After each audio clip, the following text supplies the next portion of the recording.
Bien, señores, continuamos con el programa. Miren, el ministro de Finanzas o de Hacienda, no sé cómo se llama, Pavel Isa Contreras, renunció de manera sorpresiva. Con él renunciaron varios funcionarios del Ministerio de Hacienda. De manera extraña, no, de manera extraña. Y entonces, pero de otros ministerios vinculados a las finanzas también renunciaron. Y yo me encuentro muy extraño eso, porque si hay un ministro que ha hecho su trabajo sin bulla, sin alaracas, es Pavel Isa Contreras. No es del PRM, es un ministro que llega de la sociedad civil. Yo no sé hasta dónde el presidente Luis Abinader va a administrar esto. ¿Quién va a sustituirlo? Porque, ¿qué pasa? La gente del PRM, muchos, bueno, no pueden ser llevados a ministerios así. Y eso es muy delicado. Todo este fin de semana eso se va a manejar. Supongo que Luis Abinader, con su parsimonia, su criterio de responsabilidad, su alto mando, va a tomar una medida perentoria para esto. Pero ciertamente es un golpe de imagen la renuncia de Pavel Isa. Miren, otro tema. Recientemente la República Dominicana incautó 9.8 toneladas de drogas en el puerto de Caucedo, en Boca Chica. Nadie sabe quién la trajo, nadie sabe quién la iba a recibir. Eso es una cultura, pero el barco venía de Guatemala y dice el presidente de Guatemala que ellos chequearon el contenedor, el barco, y ahí no había drogas. Yo digo personalmente que la droga fue metida en el furgón en alta mar, porque los narcos son hábiles, inteligentes y se le van adelante a las autoridades. 9.8 toneladas de cocaína que iba hacia Holanda. Dice el presidente de Guatemala que cuando el barco llegó a Guatemala no tenía la droga, pero cuando llegó a República Dominicana tenía la droga. Entonces yo digo, bueno, en alta mar.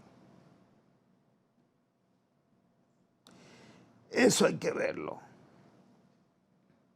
Es la mayor incautación de drogas que se haya hecho en República Dominicana. Evidentemente, como pasa también en Estados Unidos, la droga llega, no se sabe quién nunca la va a recibir, ni quién la envió. Aquí es igual. Agarran la droga, pero nadie sabe quién la envió ni quién la va a recibir. Es decir, que la red de tráfico sigue intacta, porque, bueno, no dan nombres. Recuerden el caso de Quirino, la droga iba a un lugar, a Santiago, y la pararon antes. Y así, el negocio de las drogas es tan voluminoso, tan jugoso, tan rentable, que nunca se quiere saber quién la hizo ni quién la iba a recibir. Bueno, en Estados Unidos hay una lucha contra la droga, pero no se sabe nunca quién recibe la droga en Estados Unidos. Entonces, eso es grave. Pero bueno, vamos a ver qué pasa.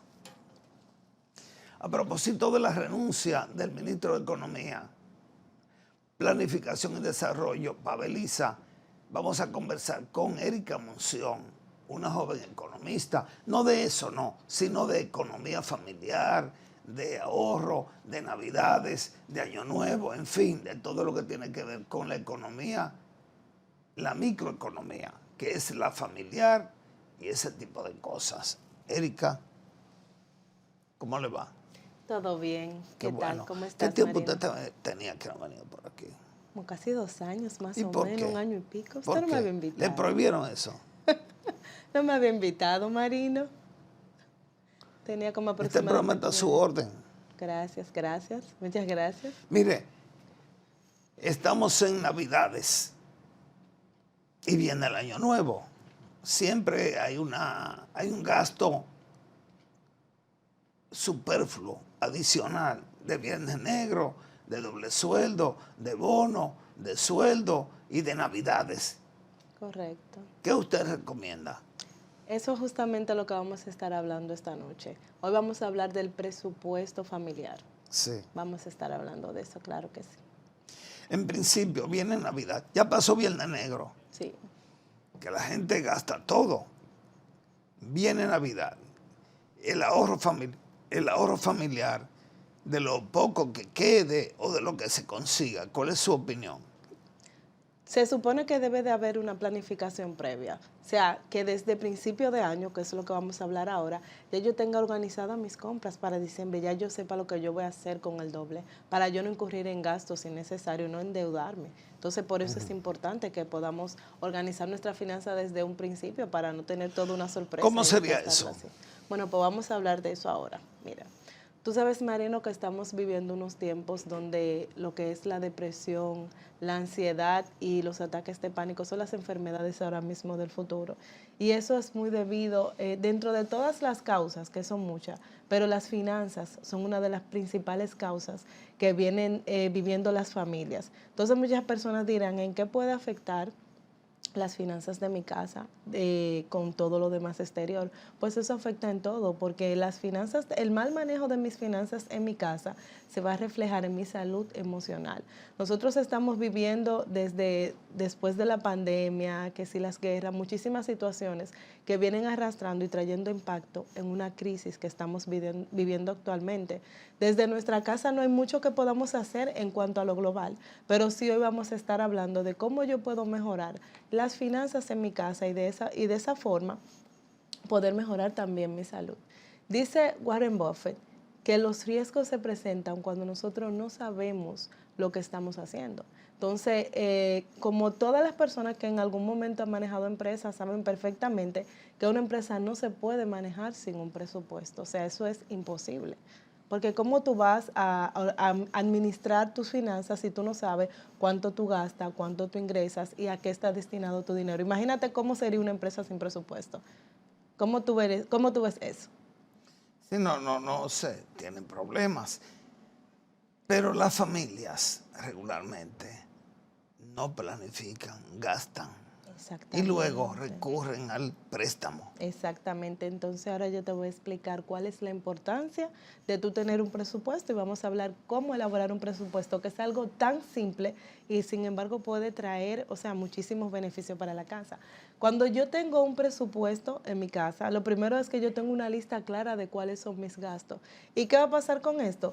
Pues que yo no voy a estar haciendo gastos emocionales, sino que yo voy a estar gastando conforme a prioridad. Otra cosa es que yo voy a saber cómo responder a los imprevistos, porque van a ser cosas que van a estar planificadas. Y también otra cosa es que yo me voy a comprometer con mis metas, con mis objetivos, porque yo voy a tener objetivos financieros y también al mismo tiempo todo esto me va a permitir también conocer cuál es mi capacidad financiera, cuáles son pues mis ingresos reales, porque una cosa es lo que yo ingreso, pero cuando yo deduzco todos mis gastos, yo me voy a dar cuenta que ese no es el dinero realmente que yo puedo manejar. Si tiene déficit, ¿qué pasa? No, vamos a ver eso. Sí. ¿Qué debe de tener un presupuesto familiar? Lo primero que tiene que tener son mis gastos esenciales. ¿Cuáles son mis gastos esenciales? Son mis gastos fijos. El pago de la casa o la hipoteca, el costo del transporte o la gasolina. Hay unos gastos que son muy importantes, que es el gasto del costo de vida, el estilo de vida que yo tengo. Ese gasto lo elijo yo. Hay personas que tienen un estilo de vida saludable, ahí vamos a incluir el pago del gimnasio, la alimentación, que si la creatinina, que si la proteína, todo eso son cosas que cuando yo haga toda la contabilidad, al final, si hay algún tipo de déficit, yo puedo ver si en ese momento realmente yo puedo tener ese estilo de vida o si yo puedo hacer una modificación más adelante. Muchas veces pasa por lo general que hay un déficit porque nos damos cuenta que estamos gastando más de lo que estamos ingresando. Entonces ahí que tenemos que hacer, debemos de hacer un reajuste. Lo primero que debemos de hacer es identificar si podemos reajustar lo que estamos gastando. Ahora, si ese déficit viene de los gastos fijos que yo tengo que no puedo tocar, entonces ahí debe de existir una preocupación para yo tener que generar más ingresos, porque no puedo cortar de ninguno de los gastos fijos de la casa. Entonces, en ese momento, cuando yo hago mi diagnóstico al final de mi presupuesto, que yo puedo identificar dónde está el problema, entonces ahí vamos a pensar en una solución. Pero la gente tiene un instinto consumista. Y por ejemplo, vino el Viernes Negro. Dicen que todo es más barato. Van y compran. A crédito incluso. Y sin necesitarlo. Exacto. La pantalla de televisión, esto que lo otro. Bueno, luego viene Nochebuena. Luego viene Año Nuevo. Luego viene Reyes. Una persona pobre, ¿cómo se maneja? Que termina cogiendo prestado, termina en déficit. Correcto. Y esa es la parte que le menciono de que debe de existir esa planificación previa. A principio de año yo debo de organizarme de modo que cuando llegue a final de año yo no esté incurriendo en deudas y ese dinero realmente yo lo pueda destinar para lo que yo en su momento lo dije. Ahora bien, a diferencia de las empresas que tienen un tipo de fiscalización y tienen un control en cuanto a las compras, uno como persona tiene total libertad de hacer las cosas y es cuestión de conciencia. Tú debes de decirte a ti mismo, ¿realmente yo puedo permitirme realizar este tipo de gastos? O sea, debo de existir una reflexión. El año pasado incurrí en tantos gastos, terminé el año y al final en enero vine arrastrando deudas cuando pudo perfectamente poder entrar el año sin problema porque tuvo más ingresos. No tiene sentido, a final de año tuvo más ingresos y en enero tiene más deudas que en noviembre. Pero si yo me planifico al principio de año, incluso las vacaciones deben de ser planificadas y eso debe de estar, tienes que saber en qué momento tú puedes darte unas vacaciones.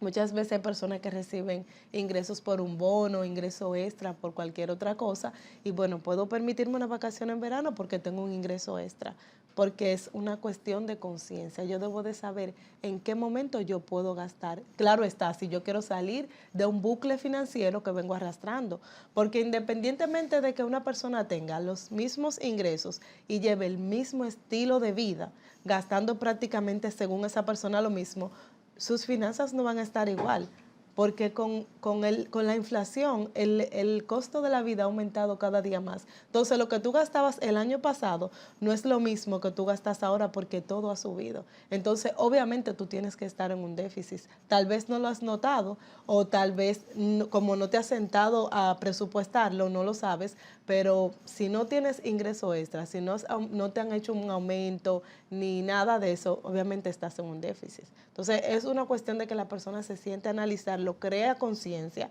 y entienda que debe de hacer su diagnóstico. Bueno, cada fin de año hay 5 ferias de vehículos. 5. Se venden miles de millones de pesos en crédito de vehículos. La gente va y lo compra. Claro que sí. Muchas veces lo devuelve en marzo, en Financiar. febrero. O sea, el consumismo de la sociedad capitalista es peligrosa para el pobre y para la clase media, ¿no? ¿O no? Pero claro que es peligroso y como le dije, tiene un impacto en la salud. Porque cuando una persona se endeuda, muchas veces pasa. Hay personas que tienen el inicial del vehículo, sacan el vehículo. Una persona ganando un sueldo promedio, digamos, de 50,000 pesos. No puede. Él entiende que sí, él entiende. Él dice, yo tengo 50,000 pesos, voy a dar el inicial y voy a pagar 15,000 pesos mensual. Pero lo que él no sabe es que él no cuenta con 15,000 pesos mensual cuando él cobra, porque él tiene gastos que él tiene que pagar, pero no solamente eso. Sí. Ahora ese vehículo tiene gastos adicionales. Ese vehículo hay que pagarle una póliza de seguro. Ese vehículo, si le pasa cualquier cosa, tiene que tener un dinero para resolver. Al mismo tiempo de que tiene que existir también lo que es el fondo de ahorro para esas cosas que pasan que no estamos contando con ella, tanto en la casa, especialmente para las personas que tienen niños, como también para las personas que tienen vehículos, tienen que estar con un fondo de emergencia para cualquier cosa que pase. Entonces, cuando yo incurro en gastos sin yo tener ese tipo de conocimientos previos, muchas veces pasa que las personas incluso pierden hasta el vehículo y el dinero que ya habían pagado anteriormente. Sí, sí. Entonces, ¿qué pasa con esa persona? Pues se deprime, esa persona entra en un estado de que no entiende qué pasa, siente que no progresa, que no sale adelante, pero es que es imposible si tú no te sientas a analizar y a evaluar cómo tú te estás manejando con tus finanzas. No puedes incurrir en gastos que tú no tengas el conocimiento de cómo vas a salir de ellos. Muy bien, señores. En breve seguimos con Erika Monción.